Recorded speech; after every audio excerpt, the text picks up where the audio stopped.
Bino bibabuliddwa omubuulizi w'ekkanisa ya St Andrews Kirwanira Timothy Magalabo abadde akulembeddemu okusabira abayizi b'essomero lya Sovereign Primary School e Matugga. Wakati mu kukkiriza ne mu kusaba n'ogamba Katonda wange kisoboka era kijja kusoboka. Ne bw'obeerawo n'ogamba ka English yako nakayita bannange olwriting nga bunzanya kale simanyi naye kale.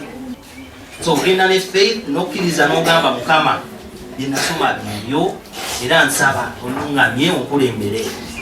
Kale abazadde naffe mulimu gwaffe okuwaayo omuwendo okuuma abaana baffe baneeno. Omwizi tomuleka genda londa sikulwako kulonda bucupa muwe emirimu emirala akole kubanga jafulirayo obuzibu ab'Oluganda. Nakati twebaza olunaku luno Mukama lwatuwadde okulaba nga tutuusa abaana baffe bano ku nkomerero y'omwaka. Mu ngeri emu abazadde basabiddwa okusasulanga ebisale by'essomero baleme kufuna bikolimo okuva eri abakulu ab'amasomero.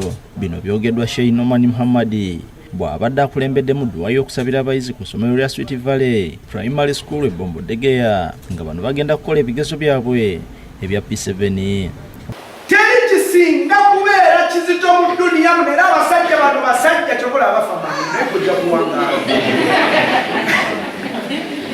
Abaana bibiri nga bakuli wano ku mugongo nga bakoyina okumakinga sure nti bali ekyemisana bazadde kusaasira abantu bano. Amasomero ga bbeeyi Allah agenda mu kujja ku stage oliko y'emitwalo 12 gy'ofuna omwezi lesse akusitula amata.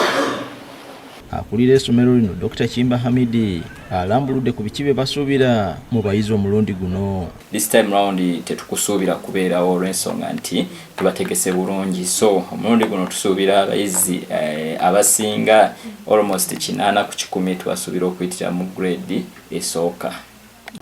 Ate n'okwebaza n'okwebaza okwenjawulo kwa bukedde olupapula kuba nawo tulukozesezza nnyo mu kutuyambako okulaba nti tuteekateeka abaana bano era tukakasa nti bwe banaatuulira ebibuuzo byabwe buli kimu kijja kuba nga bakimanyi nga byebyo bye tubadde tujja nga tubasomesa mu bbanga lye tubadde nabo. Robert Musanje, Bukedde TV.